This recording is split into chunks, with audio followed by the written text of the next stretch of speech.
Toujours une copule à lui. Il sort de sa poche.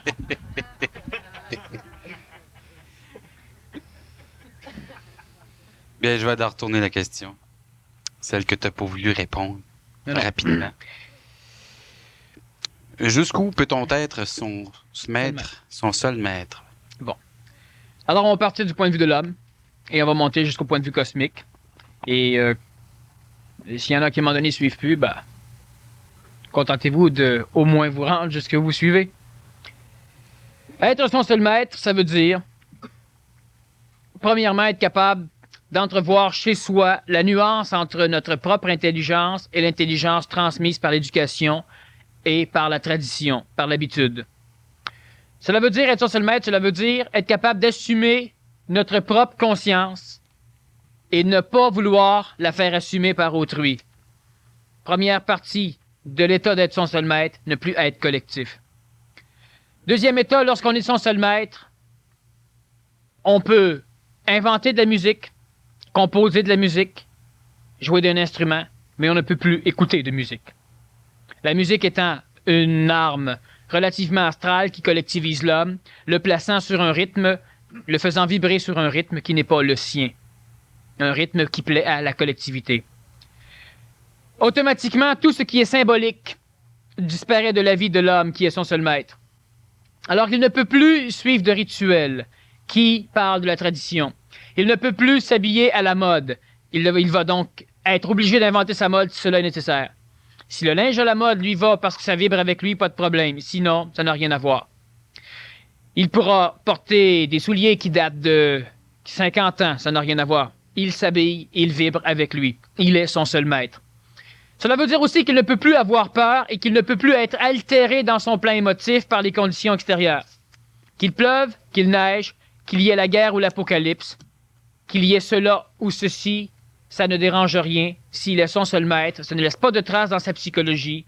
Il reste tout à fait efficace et il ne peut plus souffrir. Devenant un peu plus son seul maître, il prend conscience que la masse essaie de le manipuler. Alors, automatiquement, il devra devenir politicien. C'est-à-dire qu'il devra lancer son évolution, non pas dans la spiritualité ou dans la religion, parce que la religion interdit toujours à celui qui est à l'intérieur de s'en sortir. Tandis que la politique permet à celui qui est à l'intérieur d'inventer de nouveaux régimes, de nouveaux partis, de nouvelles philosophies politiques, de changer le monde. La politique n'est pas traditionnelle, tandis que la religion est traditionnelle, donc la religion ne veut pas changer l'homme. Elle veut le sauver, apparemment.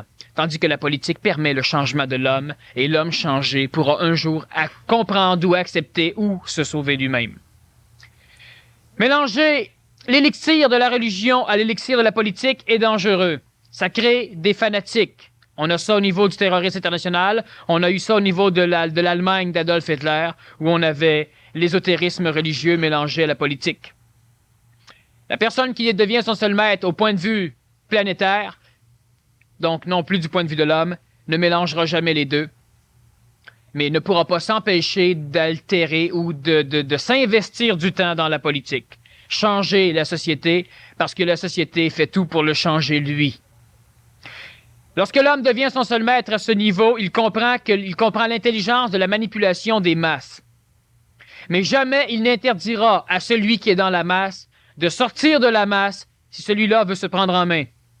Tandis qu'il obligera, en manipulant la masse qui de toute façon est déjà manipulée, il obligera une manipulation qui pourra permettre à la masse un jour d'arriver à ne plus être manipulable. Mais ne plus être manipulable, non pas par le gouvernement, par qui que ce soit. Donc, une politique qui permettra à l'humain de devenir son seul maître.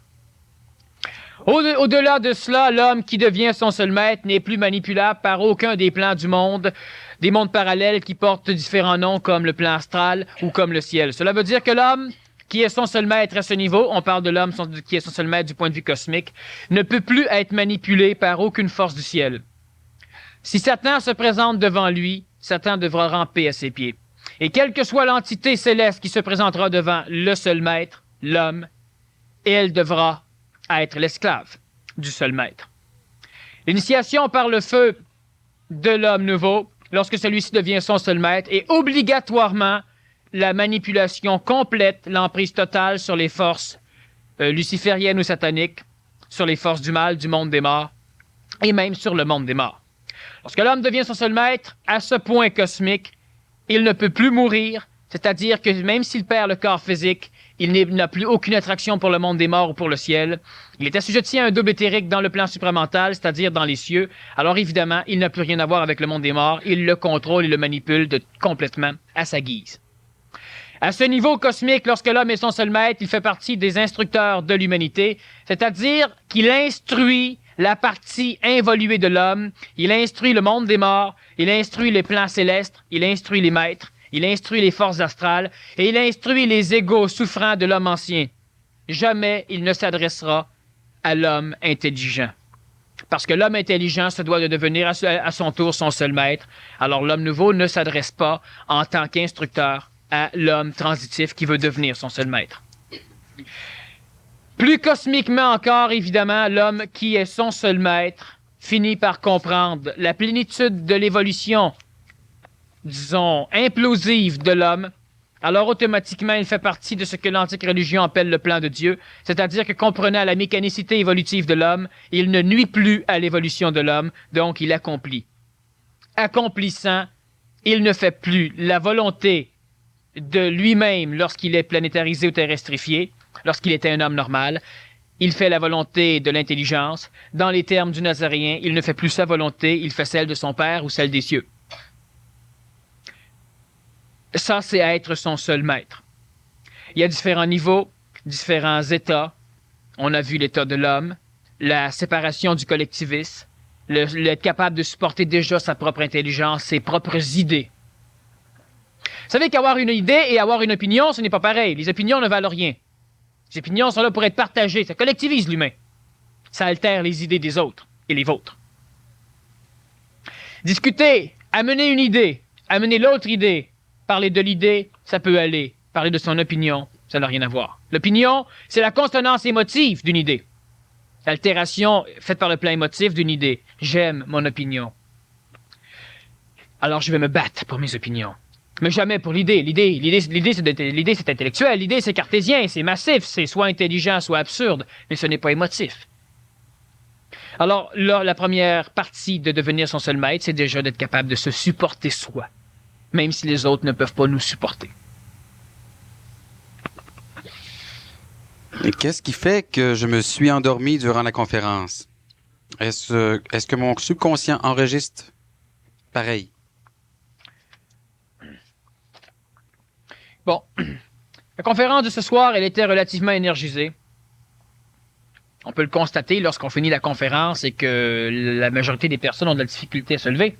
Ceux qui viennent pour la première fois ne peuvent pas comparer, évidemment, mais habituellement, ça se garoche pour aller chercher les chips.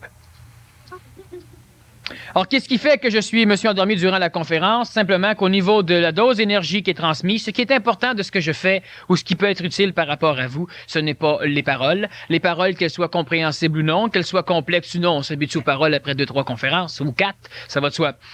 Ce n'est pas tellement les paroles plutôt que la façon dont on les prononce.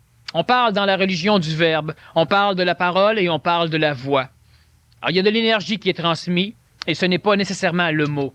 Le mot est ajusté par ce que moi j'appelle l'ajusteur de pensée, qui est un phénomène que tous allez connaître à un moment donné, qui est le ciment entre le Saint-Esprit, si on peut dire, et l'homme, donc l'homme mental, ou entre l'énergie supramentale et l'homme lui-même.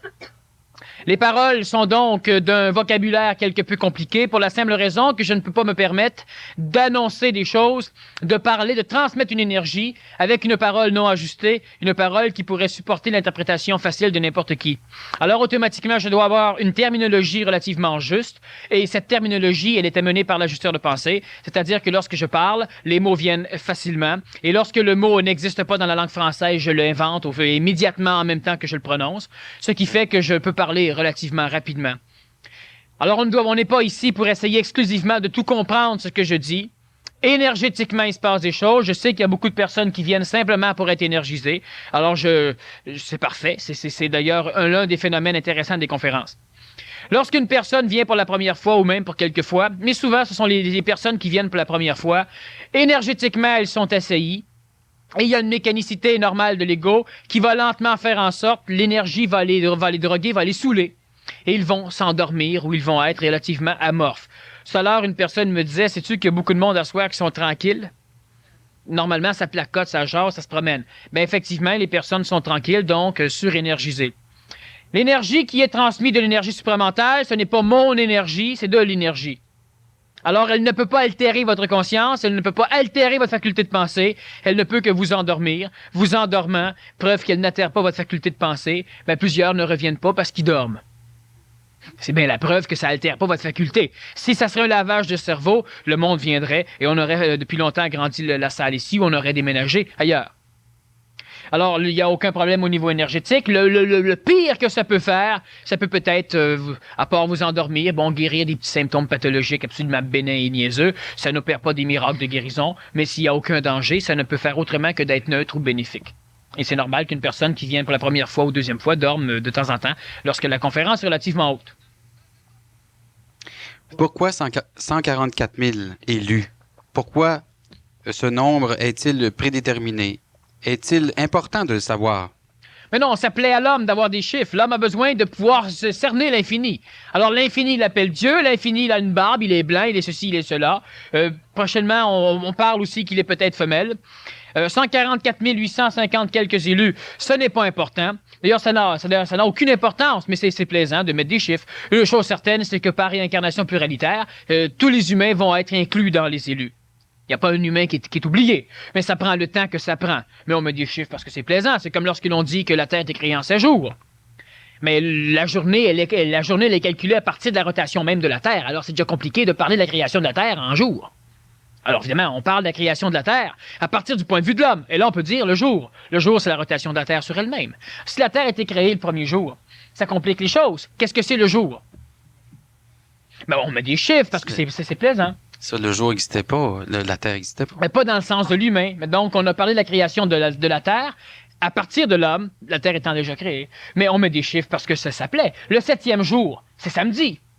Alors, le jour du Seigneur, le 7e jour est surposé, ben on le fête le dimanche, qui est le premier jour de la semaine. N'importe quel calendrier est d'accord avec moi, le dimanche, c'est le premier jour de la semaine. Et ça a toujours été comme ça, samedi, le 7e jour. D'ailleurs, les Juifs, eux autres, ont le sabbat, c'est le samedi, c'est le 7e jour. Tandis que nous, on continue que le 10e jour. Est-ce que ça froisse Dieu? Je ne crois pas. Parce qu'il y aurait eu beaucoup d'églises qui auraient passé au feu depuis le temps. Et ceux qui ne peuvent pas aller le dimanche ou le samedi, ben, il y a une messe le vendredi soir. C'est pas la télévision. Quelle est la différence entre le bouddhisme, l'athéisme et être son seul maître? L'athéisme, c'est croire qu'on ne croit pas. C'est très important de voir la nuance. Les athées disent « je ne crois pas ». Mais ils sont pas sûrs. Ils croient ne pas croire. Parce qu'ils croient en eux. Ils croient en ceci, ils croient en cela, ils croient en bon, ils croient. L'athéiste communiste croit au parti. Alors, si on veut dire athéiste, ne pas croire en une divinité ou en un dieu, c'est quelque chose. L'athéiste conventionnel désigne celui qui croit que ça n'existe pas. Encore là, il y a une nuance. L'homme nouveau ne croit pas en Dieu. Il sait. Et il sait que ça existe, ou il sait que ça n'existe pas, mais il sait. Et il ne dit pas ce qu'il sait. Parce que ça va créer de la croyance. Ou ça va raffermir la croyance. L'athée croit que Dieu n'existe pas. Ce n'est pas pareil. L'homme nouveau ne croit pas, il sait. Le bouddhiste, présentement, Bouddha est devenu un dieu. Tandis que Bouddha lui-même ne parlait pas de Dieu. Il parlait évidemment d'une région, d'une forme créatrice, d'une énergie. Il n'a pas voulu la nommer plus qu'il faut. Et par la suite, on a nommé cette région ou cette énergie Bouddha, Bodhisattva. On a nommé plusieurs termes et on a fait différentes sectes. Le fait d'être son seul maître, Bouddha ne voulait pas être son seul maître. Bouddha voulait simplement faire ce que Lucifer a voulu faire, simplement se libérer de la contrainte terrestre, cesser de venir expérimenter la planète, se libérer des mécanismes de réincarnation successifs, se libérer de la vie. L'homme nouveau ne veut pas se libérer de la vie. Il doit être son seul maître et c'est de son vivant que cela peut se faire. Si le Nazaréen aurait voulu se libérer de la vie, évidemment, il ne se serait pas incarné. Il y a une raison intelligente de l'incarnation de l'homme ou de la terrestrification de l'énergie intelligente de l'homme. Il y a une raison. On l'a vu souvent, on va le revoir encore. Mais Bouddha, lui, voulait bloquer le phénomène de la réincarnation. Un peu ce que les pharaons ont voulu faire en se faisant momifier. Bloquer le phénomène de la réincarnation. Là n'est pas la solution. Tu te ramasses dans le samadhi, dans une partie extraordinaire du ciel, où tu foires à jamais. Ce n'est pas la mécanicité. L'homme vit parce qu'il y a une raison pourquoi il vit. Il n'est pas meilleur lorsqu'il est mort, l'homme. C'est de sa vie qu'il peut changer. Lorsqu'il meurt, il revient pour continuer. Bouddha n'avait pas saisi le phénomène. Bouddha savait très bien que l'homme, la naissance était souffrance, la vie était souffrance, la mort était souffrance, et aucune raison d'être. Alors ne venons plus au monde, ne mourons plus, finissons ça. C'est ce que Bouddha voulait faire. Être son seul maître, ça n'a rien à voir avec Bouddha.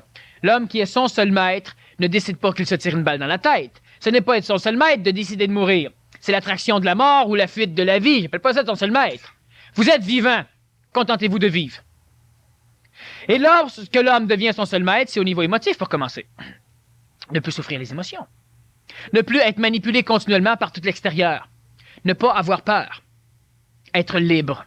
Être libre de ce qui retient l'homme à l'échelle de la planète. Être libre de ce qui retient l'homme au monde des morts. Être libre.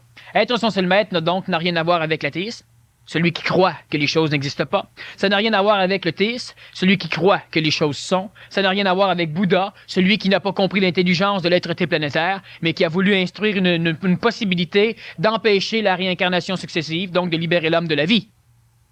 L'homme nouveau ne veut pas libérer l'homme de la vie. L'homme nouveau accomplit ce qu'il a accompli, et c'est fini là, et ça regarde que lui. Et chacun qui, à un moment donné, va devenir des hommes nouveaux vont faire la même chose. Ils seront ni théistes ni athéistes. Ils ne croiront simplement pas. Ils vont savoir. C'est tout. Et être son seul maître, ce n'est pas être athéiste, ce n'est pas être athéiste, ce n'est pas être bouddhiste. Ça n'a rien à voir. C'est être soi. Être soi, c'est tout. Mais pas être soi à partir de votre éducation. Pas être soi à partir de ce qu'on vous dit que vous devez être. Hey, c'est pas normal ce que tu fais là. Pas normal, hein? Ouais, il faudrait que... C'est pas être soi, ça. C'est vouloir être comme tout le monde. Être soi. Dernièrement, je vais au magasin. Je vais acheter des souliers. Enfin, je cherche des souliers parce que je ne trouve pas. Et on me dit, ah oui, mais ce que vous demandez, là, c'est plus à la mode. Je m'en fous. J'envoie des souliers où les orteils embarquent pas tout un par-dessus l'autre. Mode, pas mode. Mais là, il y a les Rilin Shoes. Un peu plus habillés. Ben, ça n'existe pas. Alors, je m'en vais ailleurs, je fais plusieurs magasins, puis toutes les fois, le monde, les vendeurs, les vendeuses sont frustrés. Ils me montrent des souliers. C'est pas des souliers, ça. Vous mettez ça dans vos pieds. Mais c'est la toute dernière mode. Si vous mettez ça dans vos pieds, moi, je peux les mettre ailleurs. Sur les tablettes. Bon. Ah oui, mais il faudrait que... Oui, mais à un moment donné, d'abord, il va falloir que vous en fassiez faire des souliers comme ça. Ben, je m'en ferai faire. Qu'est-ce que je te dis de plus? Je ne mettrai pas des souliers où mes pieds vont commencer à tous s'embarquer un par-dessus les autres, ou etc., parce que c'est la mode. Parce que la collectivité est trop stupide pour bâtir des souliers intelligents. Avec la technologie et la science qu'on a, avec la science médicale des pieds qu'on a, avec tout ça. Alors, à un moment donné, je prends un truc qui mesure, puis je dis, c'est drôle, ici, vous avez A, B, C, D, E, F. Ah oui, mais les enfants, c'est important, leurs pieds se développent.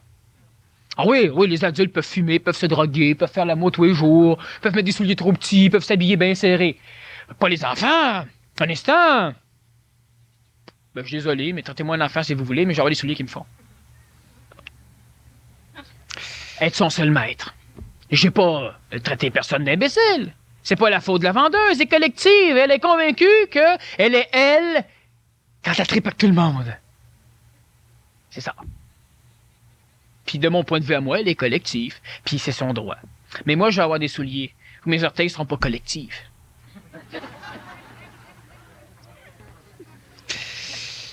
Parler de Dieu, ça me fait rire, car Dieu n'existe pas. Il existera seulement après la fusion des 144 000 élus. Il deviendra un conscient et intelligent. Pourquoi ce manque d'inintelligence?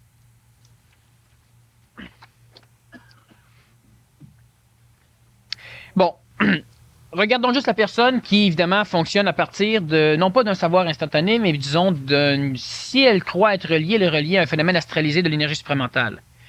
Elle n'a pas un ajusteur de pensée lorsqu'elle pose sa question. Pourquoi ce manque d'inintelligence? Donc, pourquoi tant d'intelligence? C'est bon. Ah oui. Si c'est un manque d'inintelligence, c'est qu'il y a beaucoup d'intelligence. Donc, il n'y a pas d'ajusteur de pensée, parce que la question, c'est pourquoi ce manque d'intelligence? Pourquoi cette inintelligence? N'ayant pas d'ajusteur de pensée, pourquoi ce manque d'inintelligence? Ce qui trahit, évidemment, la forme évolutive de la personne. C'est extrêmement bien. Mais à prendre conscience au niveau de l'ego qu'il n'y a pas d'ajusteur de pensée dans ce genre de questions. Parler de Dieu, ça me fait rire. Bon, évidemment, une personne fait rire, il faut s'entendre. Parce que, j'ai pas entendu rire. Bon. Et si elle rit lorsque l'on parle de Dieu, c'est qu'elle est manipulable. Tu veux la faire rire, parle de Dieu, elle va rire. Car Dieu n'existe pas. Je ne peux pas être contre ce qu'elle dit, parce qu'évidemment, du point de vue de certains, qu'est-ce que c'est que Dieu? C'est pour ça que moi, je le redéfinis quand j'en parle, parce que je prends ce mot-là parce que ça plaît un peu, ça permet d'établir des contacts. Mais Dieu, il n'existe pas. Il faut évidemment savoir ce qu'on entend par Dieu. Parce qu'évidemment, Dieu, le Dieu de vengeance, ceci, cela, a existé, il n'existe plus. On peut en parler de Dieu et des dieux.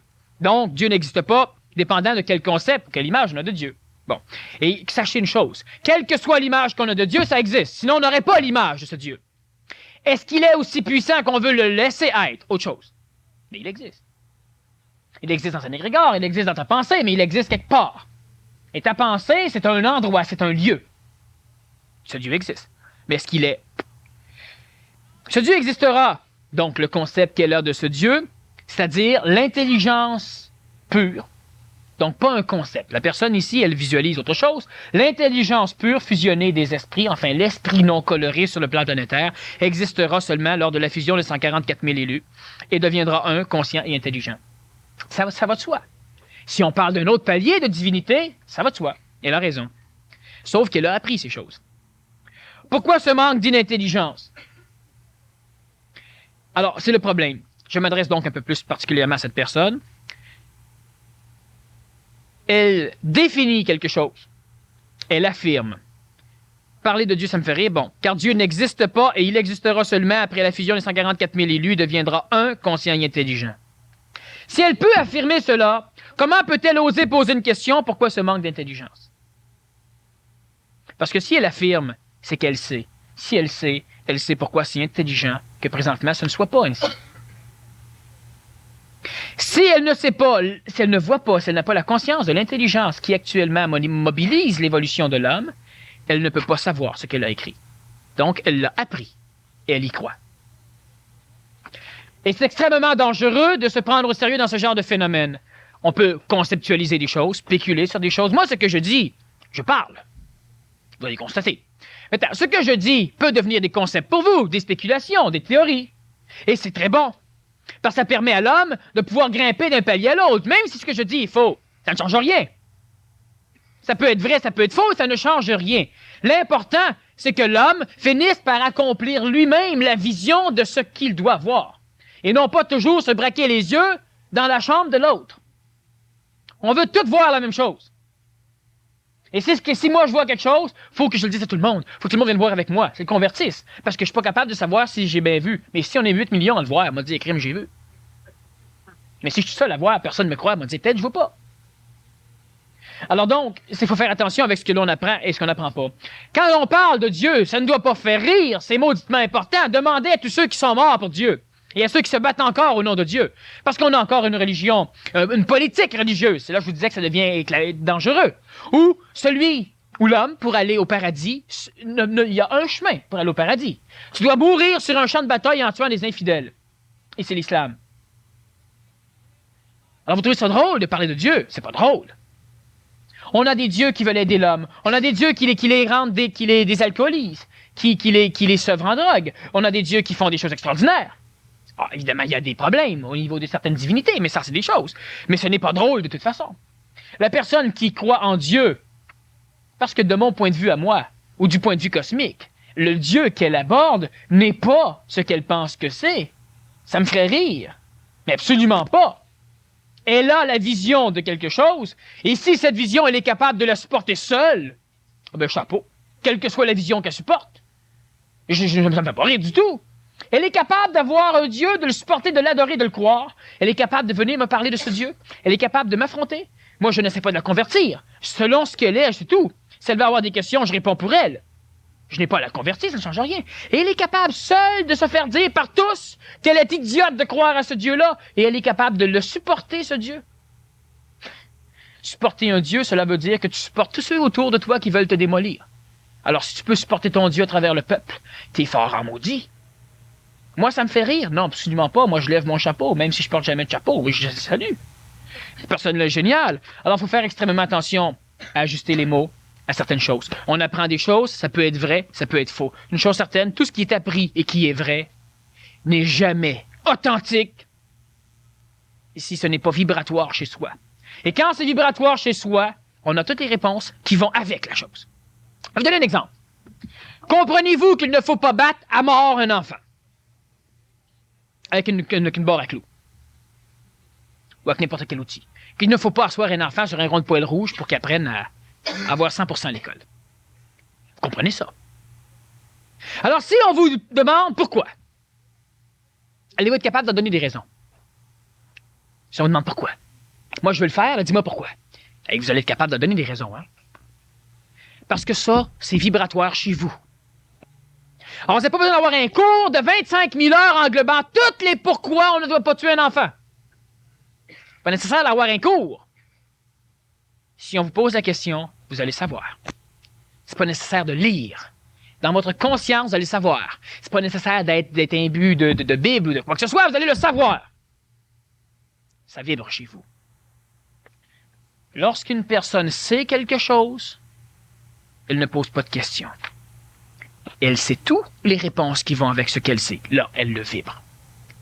Si je dis à quelqu'un, tu compris, oui. Alors, pourquoi telle chose? Oh, ben là, elle n'a pas compris. Elle a appris. Et comme elle n'a pas tout appris, elle ne peut pas répondre à toutes les questions. Si elle a compris, elle va répondre à toutes les questions. Lorsqu'un enfant a compris, demandez à un enfant, as-tu compris pourquoi il faudrait que la maison soit en ordre? Oh oui, j'ai compris. Pourquoi? Ben, parce que papa, tu me donnes des fessées, parce que ça te rend malheureuse, parce que... Alors, si je lui demande, est-ce qu'il y a une intelligence d'avoir la maison en ordre? Non, je vois pas. Il n'a pas compris, il a appris. S'il a compris, posez-y les questions sur n'importe quoi, puis même vous-même mettez du bordel, puis il va être capable de vous expliquer. Il a compris. Lorsqu'on a compris des choses, on pose pas de questions, on l'a compris. Alors, si vous posez des questions, c'est que vous voulez comprendre, c'est que vous avez appris, mais ne venez pas dire que ça vous fait rire lorsque quelqu'un parle de Dieu. Est-ce que les anges et les archanges sont les intermédiaires de Dieu et dirigent-ils la création cosmique et planétaire? Peuvent-ils instruire les hommes? Bon, les anges font partie de toutes... Les anges sont des porteurs d'archétypes. Les anges, il y a presque plus d'anges aujourd'hui. Bon. Les anges ont été assimilés par l'homme. Les anges à l'origine, les anges à l'époque, les anges que l'on parle dans la Bible, étaient des porteurs d'archétypes, c'est-à-dire que c'était les messagers des dieux. L'archange étant plutôt un gestionnaire d'archétypes. L'archétype, c'est l'instruction massive, majeure que l'on a donnée à l'humanité lors de la création de l'humanité, c'est-à-dire que lorsque l'homme, esprit, a été terrestrifié, il a dû traverser le ciel. Il venait des cieux. Traversant le ciel, le monde des morts, il a automatiquement été obligé d'abandonner tout son savoir pour devenir humain. Ce savoir à l'extérieur du ciel laisse un ombre dans le ciel. Cette ombre dans le ciel est l'archétype. L'image de ce que pourrait être l'homme, de ce que a été l'homme ou de ce que va être l'homme. L'image de ce que peut être Dieu, l'image de ce que peut être le paradis, l'image de ce que peut être l'infini, l'image de tout ce que vous voyez, mais que percevez, mais que vous ne voyez pas clairement. C'est l'archétype. Cet archétype doit être donné à l'homme, c'est-à-dire que l'homme, arrivant sur la planète avec un peu un brin de conscience, ne sait plus. Pour pas qu'il vire fou puis qu'il se suicide, parce que si l'homme passe son temps à se tuer, parce que l'homme n'est pas un animal. Même si l'homme a habité, m'a donné un corps d'animal, l'homme n'est pas un animal. Il a un corps biologique animal, mais l'homme n'est pas un animal. Loin de là. Il n'y a rien à voir avec l'évolution. C'est Darwin. Avec l'évolution améliorative, pas une évolution adaptative. Alors, ce qui arrive, c'est que lorsque l'homme est là, il ne sait pas qu'il y a des archétypes, il ne connaît pas la mort, évidemment, il ne connaît pas le monde des morts. Il se croit immortel parce qu'il a encore en trace chez lui qu'il est immortel. Mais il va apprendre rapidement à mourir. Parce que mourant, il peut donc laisser la place à d'autres et il peut revenir sur le plan planétaire. Tandis que si l'homme ne meurt pas, il reste avec toute sa tradition, ses archétypes. Si on a un tyran sur la planète qui meurt jamais, bien évidemment, on est poigné sur le restant de nos jours. Il faut qu'il parte à un moment donné. Et si on a un gars bon qui veut tout manipuler la Terre pour créer la paix, ben personne n'aura compris sauf lui. Il faut qu'il meure, lui, avec, pour que les autres comprennent. Et il va revenir plus tard. Que ce soit en résurrection des morts, que ce soit en réincarnation, ça n'a pas d'importance, mais ils reviennent.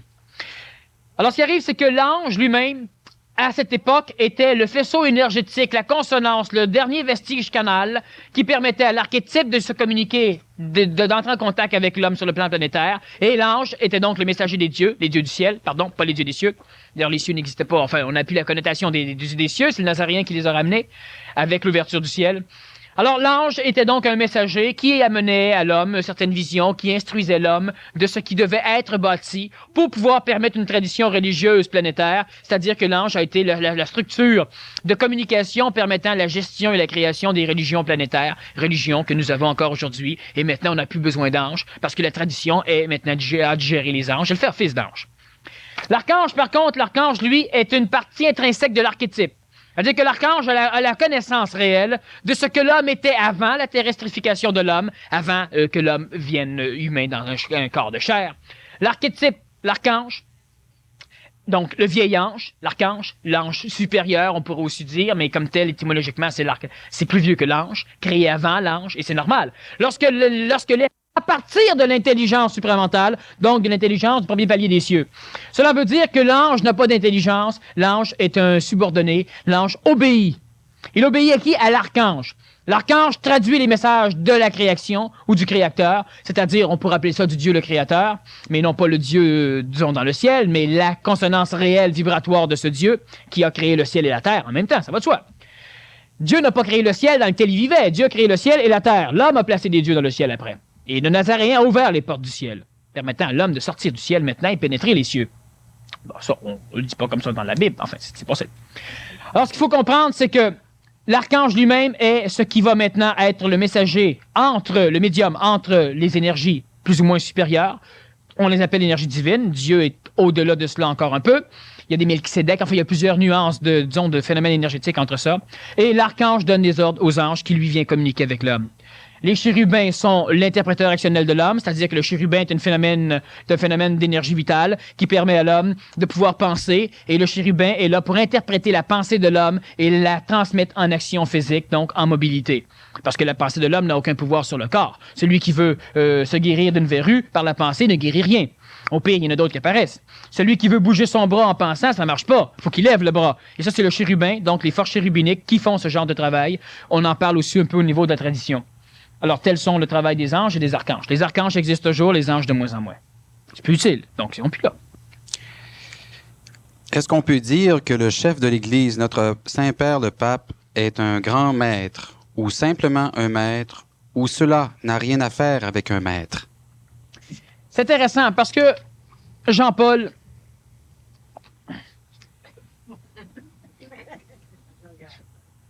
est un bonhomme qui peut être rien d'un maître, qui peut en même temps être un maître et qui peut être un très grand maître. Vibratoirement, je l'ai vu à Montréal, je l'ai vu de temps en temps à la télévision et je sais que vibratoirement, Jean-Paul II n'est pas un maître, n'est pas un grand maître, n'est pas un très grand maître. Il est au-delà de cette phénoménologie. Il n'a pas de mission, il accomplit une fonction, il accomplit. C'est sans doute le plus grand pape que la chrétienté a eu. Rusé parce qu'intelligent. Il n'est pas rusé émotivement, il n'est pas rusé astralement, il n'est pas rusé, il jouit pas de sa ruse. Il est au-delà de l'intelligence et il accomplit une fonction que sans doute moi, présentement, je ne pourrais pas accomplir. Là, je ne pourrais pas l'accomplir, pas pour l'instant. Je ne pourrais pas le supporter. Je crierais mauditement plus que lui.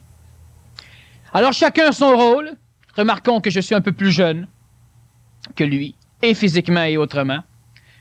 Alors, Jean-Paul II est une personne qui n'est pas honorable pour la simple raison que l'homme ne saurait pas l'honorer à sa juste valeur. Alors, disons que c'est un homme. Un être humain qui accomplit une fonction qui n'est pas comprise par tous, qui est comprise par la minorité, et la minorité qui comprend son rôle ne font pas partie officielle de la chrétienté. Jean-Paul II est ce que la planète a porté de mieux depuis belle lurette. Alors, est-ce que c'est un maître? Non. Absolument pas. Jean-Paul II ne veut pas être un maître. Il a accepté une fonction que l'électorat, manipulé par les forces intelligentes, lui ont donnée. Un pape qui n'est pas italien, etc., etc., etc. Et il accomplit cette fonction d'une façon hyper magistrale.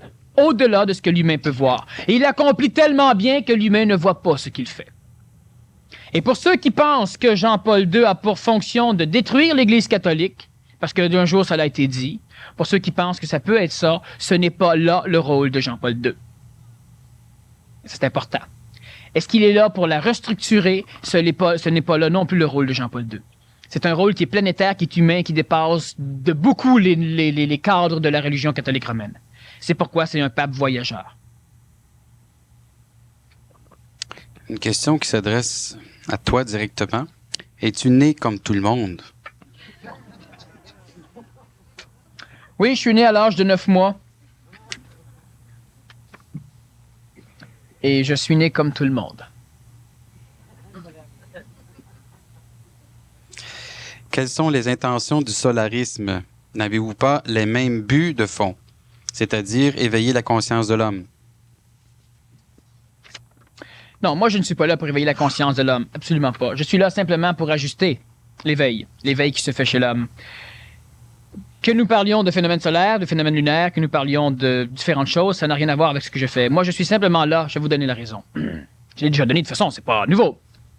Première raison pourquoi je suis là, c'est pour moi. Bon, c'est intéressant, la même raison que vous. Vous êtes là pour vous. Bon, première chose. Et deuxièmement, je suis là pour moi. Et troisièmement, je suis là pour moi. Bon. Du point de vue de l'homme, je suis là pour moi parce qu'en tant qu'humain, je me dois d'évoluer de la façon la plus convenable possible.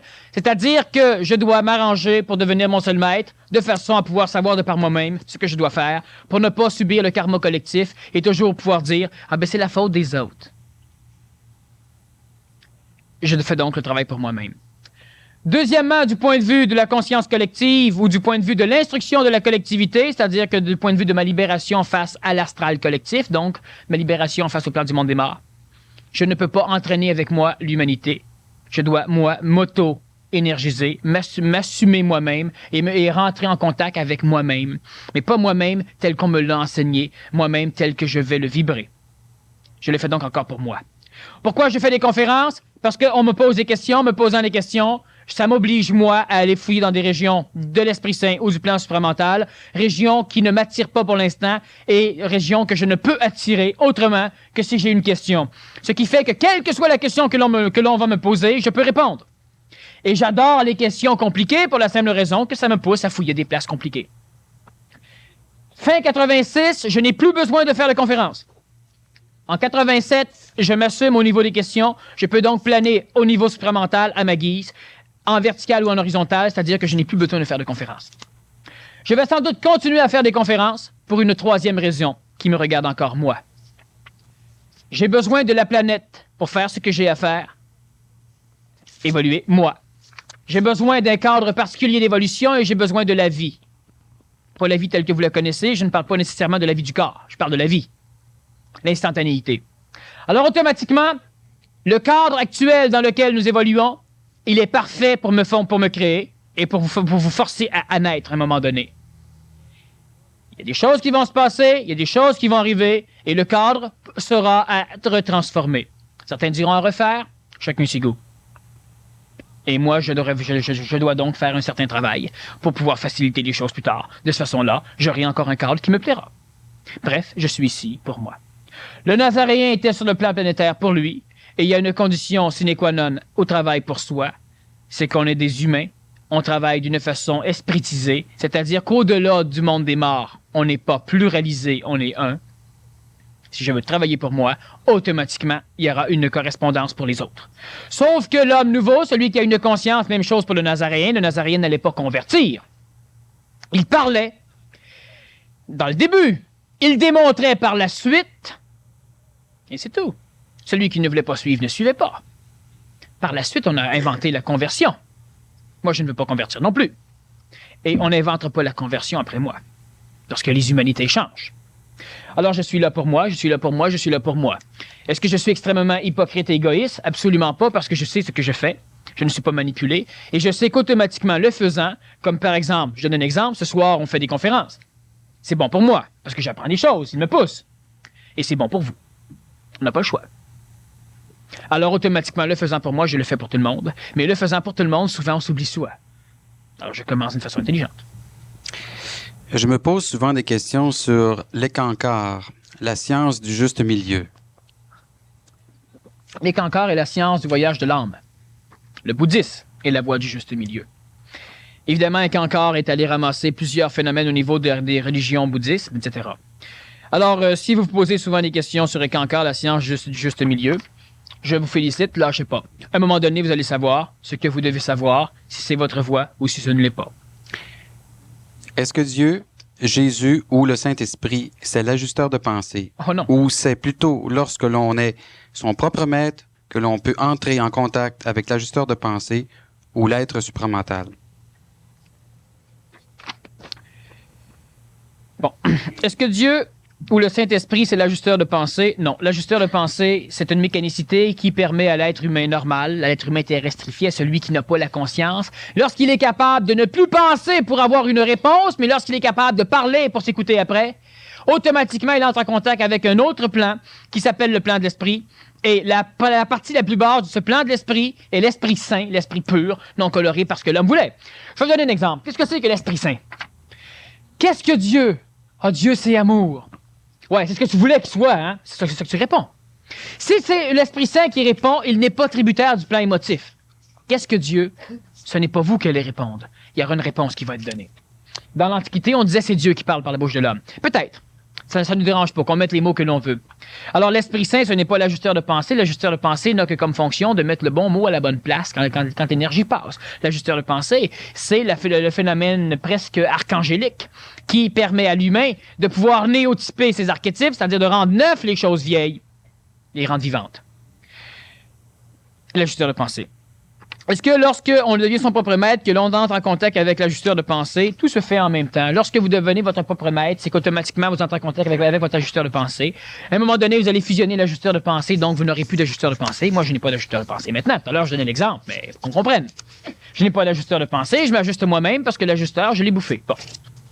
À un moment donné, l'être humain entre en contact avec un esprit. Lentement, il reconnaît son esprit et lentement, il bouffe l'esprit, c'est-à-dire où l'esprit bouffe l'humain. C'est peut-être plus comme ça que ça se passe. Alors, je ne peux pas dire, oui, je parle avec mon esprit, moi. Non, absolument pas. Je suis l'esprit qui parle. Bon. Je ne peux pas dire, j'ai des contacts. Non, absolument plus. Alors, lorsque l'enfant parle avec l'adulte chez lui, lentement, il devient l'adulte. Et voilà, c'est fini là. L'adulte a bouffé l'enfant, et puis l'adulte parle. Ben, c'est la même chose. Alors, lentement, vous ne vous en rendez pas compte, et puis vous devenez de plus en plus ce que vous devez être. Comment expliquer que deux individus étant connectés à la source du savoir instantané véhiculent des informations différentes, par exemple, sur le karma, sur le phénomène de la réincarnation, pour ne citer deux exemples? Bon, vous me posez la question, vous la poserez à lui. Deux individus étant connectés au savoir instantané. Premièrement, il y a ceci à comprendre pour celui qui pose la question. C'est que l'intelligence, lorsque l'esprit arrive dans le plan de notre univers, il se pluralise parce que l'univers n'est pas capable de supporter Dieu. Lorsque les pluralisations rentrent dans le système solaire, il se pluralise encore, il se redivise encore en milliers de fois parce que le système solaire ne peut pas supporter Dieu. Et lorsque ces divisions rentrent dans le système de notre planète, dans le système terrestre, il se millionise parce que la Terre ne peut pas supporter Dieu. Alors ça crée des millions d'humains, ça crée des milliards d'humains. Lorsque l'humain arrive à entrer en contact avec son point source, la première division de l'esprit au niveau de notre galaxie, et non pas du système solaire, alors automatiquement, dans la galaxie, on a une pluralisation du même faisceau énergétique de Dieu, si vous voulez, qui se divise. Alors moi, je suis connecté à l'un des faisceaux, tandis que lui est connecté à un autre faisceau. On n'a pas la même provenance. Ce qui explique déjà le fait que nous ne pouvons pas parler du même point de vue tout en parlant avec la même énergie. Et autre chose, on parle d'une façon non collective et la fonction orale que nous avons, ou que j'ai moi, du moins, pour ne parler que de moi, vous poserez la question à l'autre, la fonction orale, elle n'est que de susciter chez l'homme des chocs. La fonction, elle n'est que de brasser l'ego, elle n'est que de transformer la tradition, elle n'est que de néotyper l'homme. Alors, si moi je dis vous ne devez pas me croire et que l'autre dit vous ne devez pas me croire, ben c'est la preuve. Croyez-nous pas. Mais si nous disons la même chose, férus comme vous êtes de croyance, ben vous allez nous croire. En maudit. Alors, la seule façon qu'on puisse se débarquer du monde sur le dos, c'est qu'on doit s'organiser pour parler de façon similaire au niveau énergétique, mais différente au niveau de la parole, des mêmes sujets. De cette façon-là, l'homme hésite entre un et l'autre. C'est parfait, c'est ce qu'on veut, il n'y croira pas. Pouvez-vous m'éclairer sur la signification et la fonction du plan cosmique dont souvent ce mot revient dans vos conférences? Bon. La Terre, elle est ici. Le ciel, c'est ce qui est autour. Tu bois pas d'eau, toi? C'est parfait. Moi, j'en bois de l'eau. Regardez bien ceci. Ça, c'est la Terre telle qu'elle est. Point de vue, quand je parle du point de vue de l'homme, je parle de l'homme qui regarde son nez, qui regarde son bras, puis qui dit « Crème, on est fait pour avoir 5 doigts! » Ouais, bon, on finit d'avoir 25, puis t'aurais dit « Hey, on est fait pour avoir 25. » Bon, au point de vue de l'homme, il sait pas. Ça, c'est la Terre, elle est placée dans le ciel. Lorsque je parle du point de vue céleste, je parle d'un observateur qui aurait la faculté de voir au complet le ciel, et là, il peut parler de la Terre. Il peut parler des dieux. Lorsque je parle du point de vue cosmique, tu tiens ça? Alors, je me place ici et j'observe la Terre, j'observe le ciel, j'observe ces choses-là. Quand je parle du point de vue cosmique, je parle donc du point de vue qui englobe toute notre galaxie au complet. Donc, je peux parler du point de vue cosmique, de la mécanicité qui a créé cette chose, qui a créé l'intérieur de la Terre et qui a créé l'homme dedans. Et en regardant cosmiquement, ben là, on comprend pourquoi c'est créé, pourquoi ça marche. Est-ce qu'on se dit, Dieu n'existe pas? Ben non, il y en a un là, il y en a un là, il y en a ici, il y en a là. Et ce que l'humain entend par Dieu essaye de définir ce qui se passe ici, on ne rit pas. Alors, est-ce qu'on dit ceci, est-ce qu'on dit cela? On pose des questions sur le plan planétaire, on peut l'expliquer du point de vue de l'homme et on peut l'expliquer du point de vue cosmique. Lorsque je parle de ceci, je sens dans les égos de certains, tiens, c'est drôle, il se prend pour quelqu'un. Ben oui, ben évidemment, on peut dire ça de n'importe quoi. La seule chose que tu me passes la planète, merci. Oui, bon. Revenons sur la Terre. Des choses qui arrivent comme ça, là. Bon, alors qu'est-ce qui arrive? C'est que se prendre pour quelqu'un d'autre, non. À un moment donné, on est quelqu'un d'autre. C'est-à-dire qu'on est quelqu'un d'autre. On est autre chose que ce que l'homme veut que vous soyez. Bon. Est-ce que Jean-Paul II se prend pour quelqu'un d'autre? Mais quand il était en Pologne, puis qu'il aurait dit, moi, je vais être le prochain pape.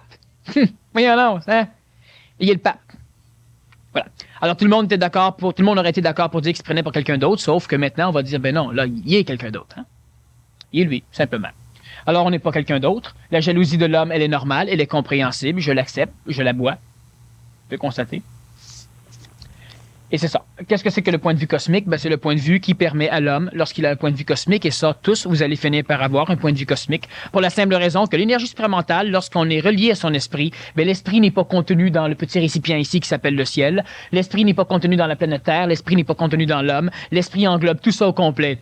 On est d'accord pour dire que Dieu est omniprésent, omnipotent, omniscient. Mais on n'est pas d'accord pour dire que l'homme qui aurait un contact avec une force dans ce genre serait lui aussi comme ça. Moi, je ne suis pas omnipotent, omniscient, omniprésent. Je vais un jour devenir ce que j'aurai à devenir. Pour l'instant, je suis ce que je suis. Et le point de vue cosmique est pour moi une chose facile à voir. C'est pourquoi on peut poser des questions et je peux répondre. Et si dans 3 semaines je réponds différemment, c'est que je regarde ailleurs, c'est tout. Mais faites-moi confiance, ça ne se contredit jamais.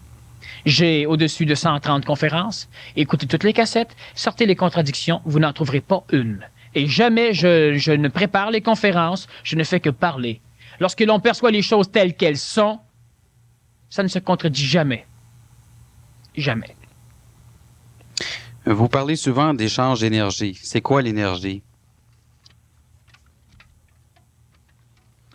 L'énergie est un terme assez fantastique qui détermine une mécanicité qui n'est pas comprise par l'homme, mais qui en même temps peut être expérimentée par l'homme. Alors, si je donne une claque en plein visage à quelqu'un, l'énergie, c'est ça. Il va sentir les résultats de la trace de l'énergie. Il ne comprendra pas pourquoi. Il va dire, ouais, mais j'ai eu un coup. Oui, il peut percevoir la chose. La lumière, c'est de l'énergie.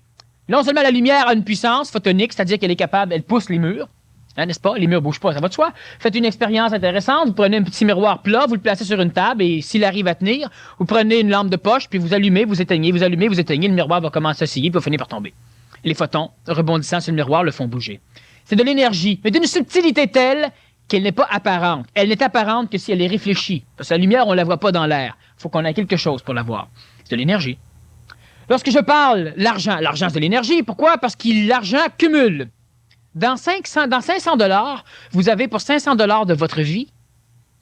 Oui, parce que ça vous a pris du temps de votre vie, du travail, de l'énergie biologique, de la digestion, des calories, pour arriver à transformer tout ça en possibilités potentielles de d'autres choses. Alors, vous avez su, en inventant l'argent, d'ailleurs, l'homme a su transposer l'énergie temporelle, l'énergie de vie, l'énergie matérielle dans une chose qui pouvait être transposée comme on voulait. C'est déjà le premier contrôle de l'énergie. L'argent, ce n'est pas le problème de l'humanité. Le problème de l'humanité, c'est que l'homme a inventé un phénomène extraordinaire et son ego veut tout posséder. Son ego ne comprend rien. Bon. C'est le problème. Pas l'argent, le problème, c'est l'homme. De l'argent dans un coffre, j'ai déjà vu, moi, dans les banques. On peut même vérifier, demander aux banquiers. Est-ce que l'argent américain avec l'argent canadien dans la même banque, est-ce que ça se bat ensemble? Non. Jamais. Les 1 piastre se sentent pas inférieurs aux 1000 piastres. Tout est bien. Aucun problème. L'argent, c'est pas le problème. C'est l'homme, le problème. Lorsque je parle d'énergie, on parle de d'autres formes d'énergie. C'est quoi la pensée chez l'homme? De l'énergie. C'est quoi l'énergie? Ah, le médecin va dire qu'il y a un système de neurones qui permet de... Oui, mais qu'est-ce qui engendre le début dans les neurones? Ah ben ça, on le sait pas. Laissez-nous le temps. C'est de l'énergie. L'énergie radioactive, c'est de l'énergie. Et au-delà du plan de l'homme, du plan matériel de l'homme, du plan cartésien du savant, on a d'autres formes d'énergie. Vous vivez, c'est la vie. Vous pensez, c'est la pensée. Vous avez des émotions, c'est de l'énergie.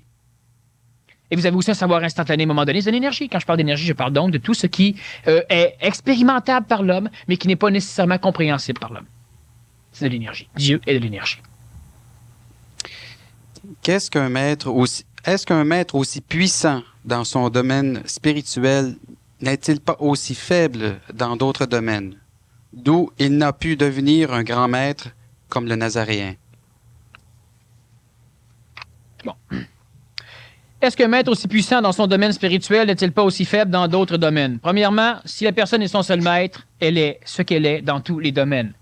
Elle n'est pas puissante dans un et faible dans l'autre. Ce n'est pas un spécialiste. D'où il n'a pu devenir un grand maître comme le Nazaréen.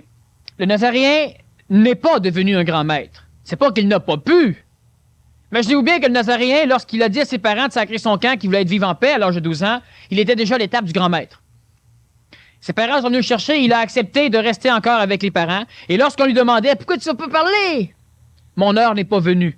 Tous les grands maîtres ont dit « Sac, c'est vrai. » Ils sont partis parler.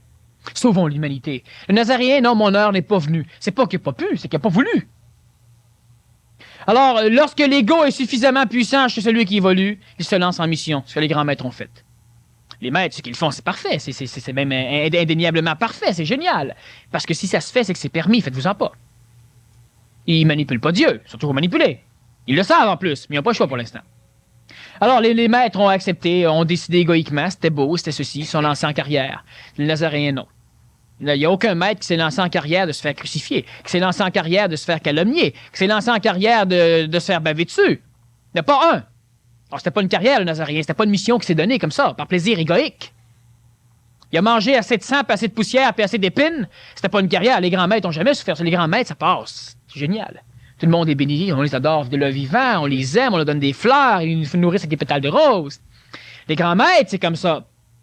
C'est pas le Nazaréen. Le Nazaréen, c'était pas un grand maître. Le Nazaréen ne voulait pas sauver l'humanité comme tel. On l'a dit, oui, mais c'est pas ça qu'il voulait faire. C'est évident que c'est ça que ça donnait comme résultat. Ça, c'est sûr, le Nazaréen n'a pas refusé ça. Mais le Nazaréen n'a jamais voulu être un grand maître. Il a ramassé quelques apôtres qui lui servaient en même temps de protection. Et ça servait à accomplir ce qu'il avait à faire. Et il avait surtout comme rôle de néotyper les archétypes, donc d'instaurer une nouvelle religion plus axée sur le monothéisme et surtout sur l'amour, qui est l'attraction. Le Nazaréen, il n'y a rien à voir avec le fait qu'il n'a pas pu être un grand maître. Il était puissant dans tous les domaines.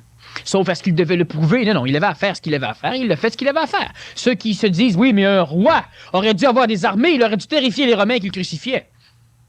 Oui, mais si c'était la seule manière que lui avait pour pouvoir retourner dans le monde des morts, aller finaliser ce qu'il avait à faire, ce qu'on appelle le retour aux enfers, ben, il fallait bien qu'il passe par là. C'est pas compris par ceux qui étaient là, ben, tant pis. Tant pis. Comment expliquer qu'une personne désire un maître et une autre personne n'a pas ce désir? Parce qu'il y en a qui croient à la puissance du maître, tandis que d'autres ne veulent pas y croire à la puissance du maître. Il y en a aussi qui, au niveau égoïque, sont tellement jaloux que lorsqu'un humain a l'impression de savoir plus, on veut rien savoir, ça bord déjà. Ça a toujours été mon cas, moi d'ailleurs. J'ai jamais pu sentir un maître. Même un livre écrit par un maître. Oh, présentement, je comprends les maîtres, mais je ne peux toutefois pas plus les sentir. Comment expliquer qu'une personne désire un maître et une autre ne peut pas le sentir? Ben, c'est ça. Comment c'est qu'une personne aime le chocolat, la crème glacée au chocolat et une autre la crème glacée à la vanille? Ben, c'est question de programmation génétique, c'est question de programmation astrale, c'est question de ceci, c'est question de cela, mais ça les regarde. Si vous aimez un maître, aimez-le, mais au moins, sortez avec. Pourquoi est-ce que les forces intelligentes ne nous manipulent-elles pas toujours? Parce que tu dis que les forces intelligentes nous manipulent à l'occasion seulement. Non, les forces intelligentes manipulent les forces inintelligentes qui manipulent l'astral, qui manipulent l'homme. Bon. Pourquoi est-ce que les forces intelligentes ne manipulent pas l'homme? La force intelligente ne peut manipuler l'homme intelligemment qu'à l'exclusive condition que l'homme puisse voir l'intelligence de l'intelligence. Alors, l'intelligence, souvent on va dire, pourquoi Dieu vient pas carrément éclairer Bébel sa planète? C'est pas le rôle de Dieu.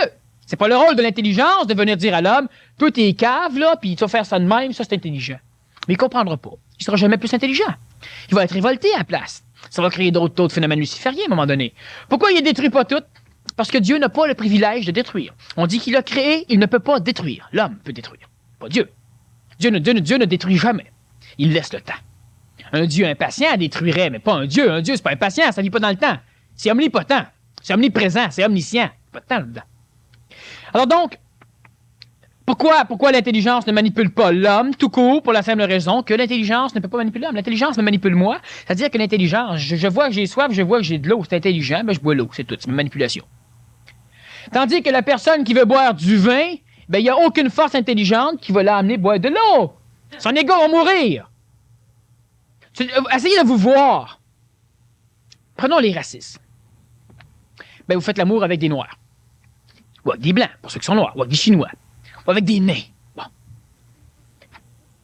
Hey, l'intelligence vous manipule. Vous allez faire l'amour avec un nain. Et vous tirez une balle dans la tête le lendemain matin, même la soirée même. Serait-tu intelligent? Non. Mais ça dirait qu'il n'y a pas de racisme à la planète. Est-ce que vous pourriez comprendre? Non, vous n'êtes pas prête. L'intelligence pourrait, par exemple, vous déshabiller en plein métro. Montrer l'humilité. Vous n'êtes pas prêt. L'intelligence ne manipule pas l'homme. L'intelligence, elle attend. Et l'homme va devenir intelligent parce que l'homme est intelligent. Mais vous devez préparer des processus qui vont permettre à l'intelligence d'être reçue par vous. C'est ça, l'évolution. L'homme est déjà intelligent. On crée sur la planète une mécanicité pour permettre à l'intelligence d'avoir pied sur de la matière. C'est le rôle de l'homme. L'intelligence ne manipule pas l'homme. Dieu n'a jamais manipulé quelqu'un. Même la Bible ne peut pas arriver à dire. On a eu Abraham, on en a eu plusieurs, qui à un moment donné, on leur a suggéré, fais ce que tu veux faire, et puis nous, on va voir. L'intelligence ne manipule jamais. Les forces sataniques manipulent. Lorsqu'on vous dit, restez ici, c'est la religion. Faites attention, on vous manipule. Jamais l'intelligence ne manipule l'homme. Pourquoi Dieu donnerait-il la possibilité à l'homme de décider? Et dans les religions qu'il instaure, il oblige l'homme à une foi aveugle. Posez-vous la question.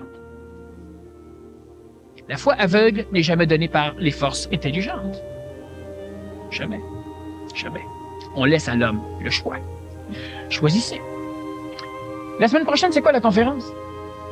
La semaine prochaine, la puissance de l'homme, l'ajusteur. La puissance de l'homme nouveau, l'ajustement. Ah oui.